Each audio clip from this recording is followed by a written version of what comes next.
Hello and welcome my dear students on my YouTube channel Azam की chemistry. तो प्यारे बच्चों, आज के शॉर्ट लेक्चर में हम बात करेंगे जेईई मेंस की प्रॉब्लम जो कि इसी साल पूछी गई है। क्वेश्चन बड़ा कमाल का है, केमिकल इक्विलिब्रियम यूनिट का क्वेश्चन है। इस पैटर्न पे क्वेश्चन बार बार पूछे गए हैं, पूछे जाएंगे। तो चलिए क्वेश्चन देखते हैं, उसके बाद उसका एक्सप्लेनेशन, ताकि आपके कॉन्सेप्ट बने और अपनी तैयारी में आप कामयाब हो।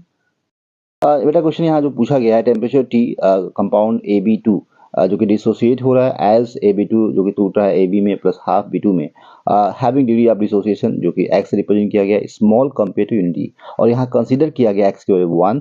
The correct expression for x in term of Kp and Kp, यहाँ ऑप्शन ऑलरेडी मेंशन है, तो आपको यहाँ पे आंसर करना है। तो चलिए हमने यहाँ पे पहले से ही लिख लिया है कि आपको जल्द से जल्द मैं समझा सकूं कम समय में। सबसे पहले आप जो भी रिएक्शन मेंशन की है उसको लिखेंगे, और यहाँ पे आप देखेंगे डिग्री ऑफ डिसोसिएशन को एक्स रिप्रेजेंट किया गया, टोटल प्रेशर पी माना गया है। तो इनिशियल मोल्स जो होंगे AB2 के 1 कंसिडर करेंगे, तो after some time at equilibrium condition पे ये टूटेगा तो एक्स मोल इसके निकलेंगे तो यहाँ बनेगा, और इसके जो है आपका x/2 बनेगा। तो ये मैंने लिख दिया है AB2 1 minus x/2। Total moles मतलब इनके सारे मोल्स को जोड़ दीजिए इक्विलिब्रियम कंडीशन पे, तो यहाँ पे आपको 1 प्लस x/2 आ जाएगा। मोल फ्रैक्शन निकालना है AB2 के लिए, तो यहाँ पे टोटल मोल्स के उसके मोल्स को डिवाइड करिए जिसका निकालना है आपको। इस तरह से आप सबके मोल्स निकाल देंगे, ठीक है। मोल फ्रैक्शन, अब मोल फ्रैक्शन जब निकल जाएगा बेटा, तो यहाँ पे आपको पार्शियल प्रेशर निकालना है, तो उसको मल्टीप्लाई करना है टोटल प्रेशर से।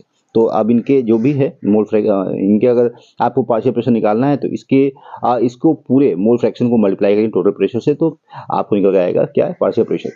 अब यहाँ पे Kp निकालना है, तो Kp के लिए एक्सप्रेशन लिखना पड़ेगा आपको यहाँ बैकवर्ड साइड में और फॉरवर्ड साइड में, दोनों की जो कॉन्सेंट्रेशन का रेशियो है। इन टर्म ऑफ प्रेशर लिखना है, तो लिख दीजिए pressure of AB into pressure of इस दिस का। तो यहाँ पर लिखने के बाद आपको क्या सब्स्टिट्यूट करना है value, and simplify the using x small माना गया है, तो 1 प्लस x/2, x की वैल्यू 1 मानेंगे तो यहाँ पे कितना आ जाएगा, 1 आ जाएगा। तो अब यहाँ पे इसको हम कंसिडर क्या कर लेंगे, इसको 1 कर लेंगे, तो 1 माइनस x, और यहाँ पे x हो जाएगा और यहाँ x/2 हो जाएगा। इस वैल्यू को यहाँ पुट करनी है, और इसको सॉल्व करेंगे तो यहाँ x/3/2 और यहाँ पे √2p हो जाएगा। आप उसके बाद अगर यहाँ पे सॉल्व करें फॉर x के लिए, यहाँ पे तो x 3/2 हो जाएगा बराबर Kp 2p हो जाएगा।